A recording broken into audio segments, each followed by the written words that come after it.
In the particular case of the parameters we introduced earlier, initial stock price of $50, strike price of $50, risk-free rate of 10%, volatility of 40%, and expiration time of 5 months, or 0.4167 years, let's suppose that we are going to decide for our binomial tree that we want to have 5 time intervals, so that cap n is 5. Then all these factors listed on slide 8 have the specific values shown here on slide 9. Delta t is 0.4167 over 5. The up factor is 1.1224. The down factor is 1 minus that, etc. In C++ code, we could define a class European call option that contains the state information required for each European call. That is, the initial stock price, the strike price, the risk-free rate, the volatility, and the expiration time.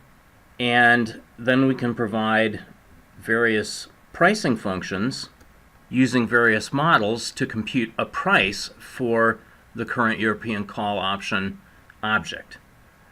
We're using the binomial tree model, so we will define a binomial price function.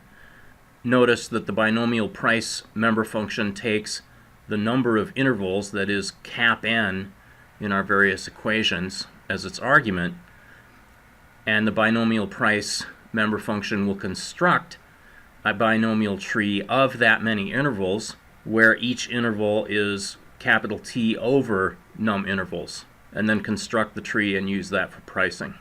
Internally, within the implementation of this binomial tree price function, we're going to make use of price objects. That is, each node in our binomial tree is going to contain a price object, where each price object actually contains 2 prices. First of all, the evolving stock price, and secondly, the option price computed for the European call as of that particular node, as of that particular time step. We also have here a constructor that initializes the state values for S0, K, R, sigma, and capital T. Okay, so here on slide 13, we have a conceptual diagram of a binomial tree starting from time 0 on the left and then progressing through the 5 time steps that we've decided to use. So after one time step, there are 2 possibilities. Either the stock will have gone up or it will have gone down. After 2 steps, there will be 3 possibilities. Either the stock will have gone up twice, or the stock will have gone up once and down once, or the stock will have gone down twice. Now, notice that going up once and down once is equivalent under this model to going down once and then up once, because we have an up factor which describes the change in the stock price when the price goes up, and we have a down factor which is simply 1 over the up factor. So going up and then down leaves the stock price unchanged. Going down and then up leaves the stock price unchanged. So the middle node at the second time step has the same stock price as our original stock price in the first node.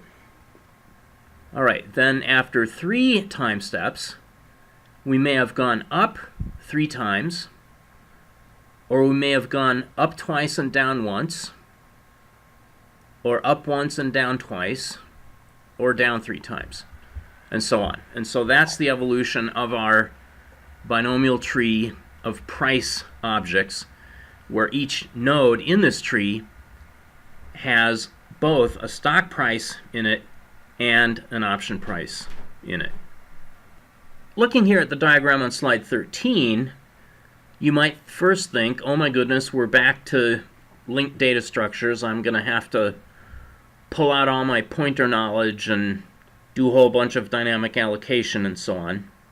Lucky for us, that's not actually the case, because we can simply represent this binomial tree as a vector of vectors of price objects.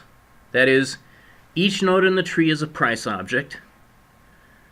At time 0, we have a vector of one price object. At time step 1, we have a vector of two price objects. At time step 2, we have a vector of three price objects. At time step 3, we have a vector of four price objects, and so forth.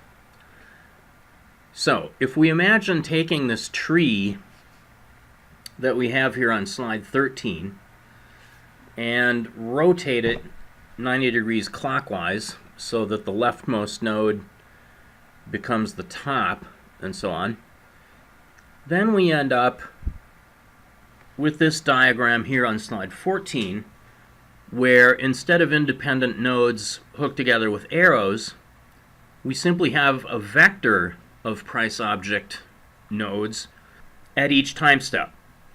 So at time 0, we have a vector of one price object. At time step 1, we have a vector of two price objects.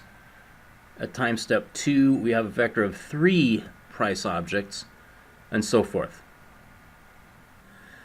And so we can access each node in this binomial tree by using two subscripts. The first subscript represents the time step number, and the second subscript represents the number of up steps that were taken in the stock price.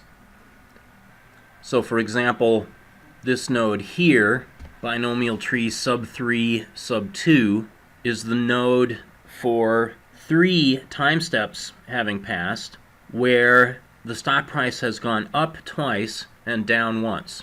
Likewise, this node, binomial tree sub 5 sub 5, is after five time steps and with five up movements in the stock price and zero down movements. So now that we have this binomial tree vector of vectors, we can first fill in the stock prices resulting from all these up and down movements at these various time steps. So for example, starting with our $50 stock price at time 0, if the stock price goes down 5 times, we end up with a final stock price of $28.07.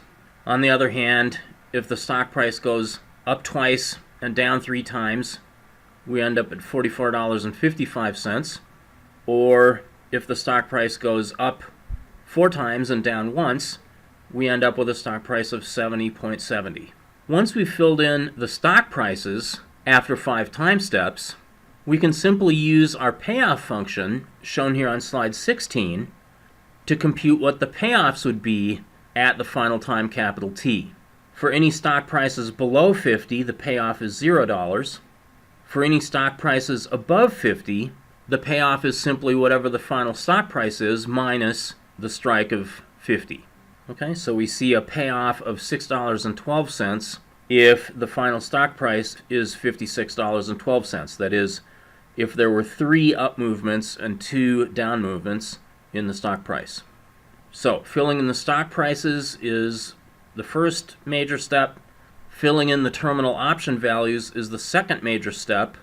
The third major step, then, is backward induction to compute the option prices at prior times based on the risk-neutral probabilities P and Q and the discount factor e to the minus r delta t. So, doing backward induction on the payoff of 20.70 for 4 ups and 1 down versus the payoff of 39.07 for 5 ups.